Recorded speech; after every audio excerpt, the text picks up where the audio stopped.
And to help facilitate that, I've asked Mel Vargas to help facilitate discussions today. He's got extensive experience with both TMDLs and watershed plans throughout the state, and so he's going to help keep us on track and make sure that, we're going to be presenting a lot of research results, but we want to be thinking, okay, we got these research results, how do we apply this in our watershed? So Mel, if you want to come up and...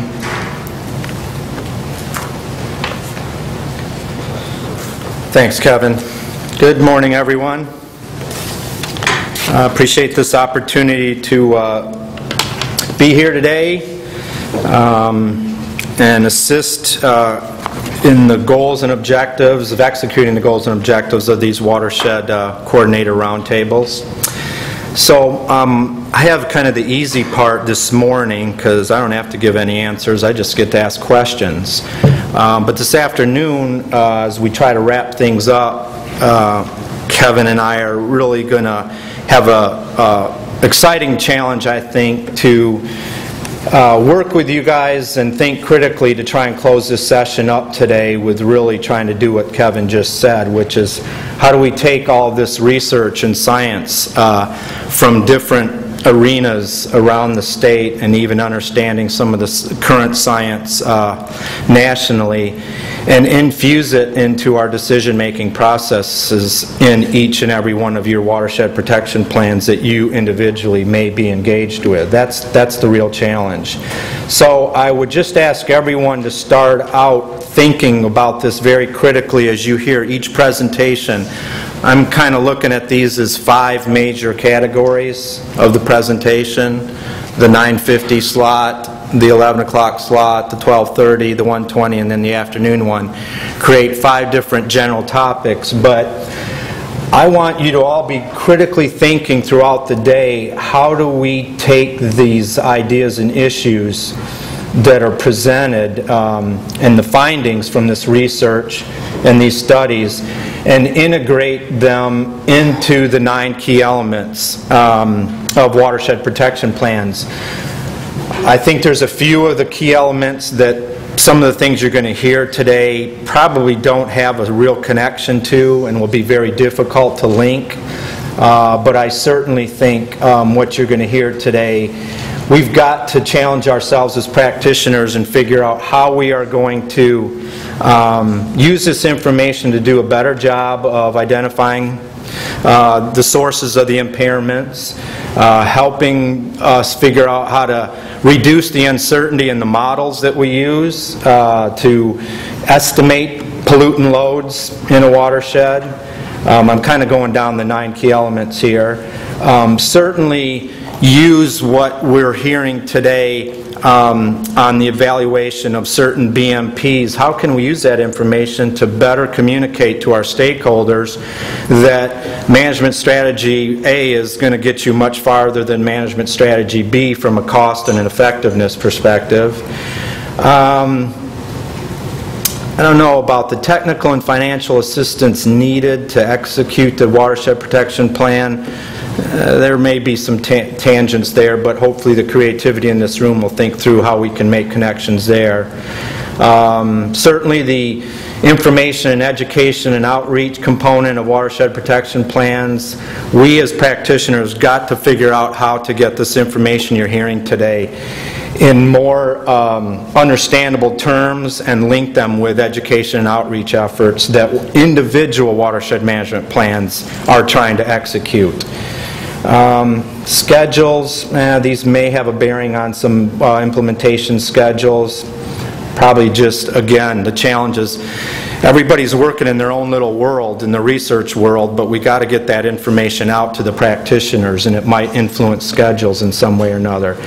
And then I think you're going to hear, too, some ways that maybe we can collectively find ways to improve our monitoring methods for demonstrating that watershed protection plans are being successful. So then just to kind of wrap up my opening comments here, you know, I've been to quite a few watershed protection plan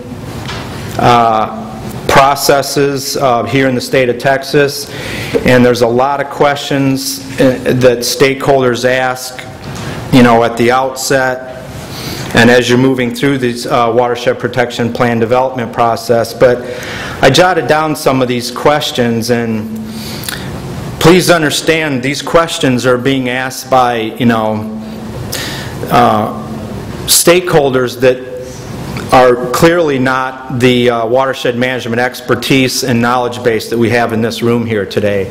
So these are very generic and general questions, but it's important that we as the experts figure out how to answer these questions in terms that the stakeholders can understand. Just kind of running through some examples real quick. There seems to be a common question about things like whether or not bacteria source tracking is reliable and to what level it's reliable, and how does it help really pinpoint the sources of bacteria contributions in their watershed, their individual watershed. People want to know relationships or better understand, are there other things that affect bacteria loads in the water column? Things like sediment. They want to know if their stream, they need to be tackling sediment issues more than they need to be tackling bacteria issues. Kind of moving on, they want to know life cycle of bacteria organisms, meaning how long does it last in the environment, whether it's on the land or in the stream. They want to know things like that. We got to figure out how, ways we can communicate that to them. There's a common theme that they always ask about, how will they know the risk level of swimming in their swimming hole or their creek? And I think they speak more to that issue about are there better sampling methods or techniques that can better answer that question for them? And then there seems to always be questions about regrowth of bacteria in stream or associated with wastewater infrastructure. They always seem to ask those kind of questions. There always seems to be a question about, are we really looking at the right indicator, E. coli versus enterococci?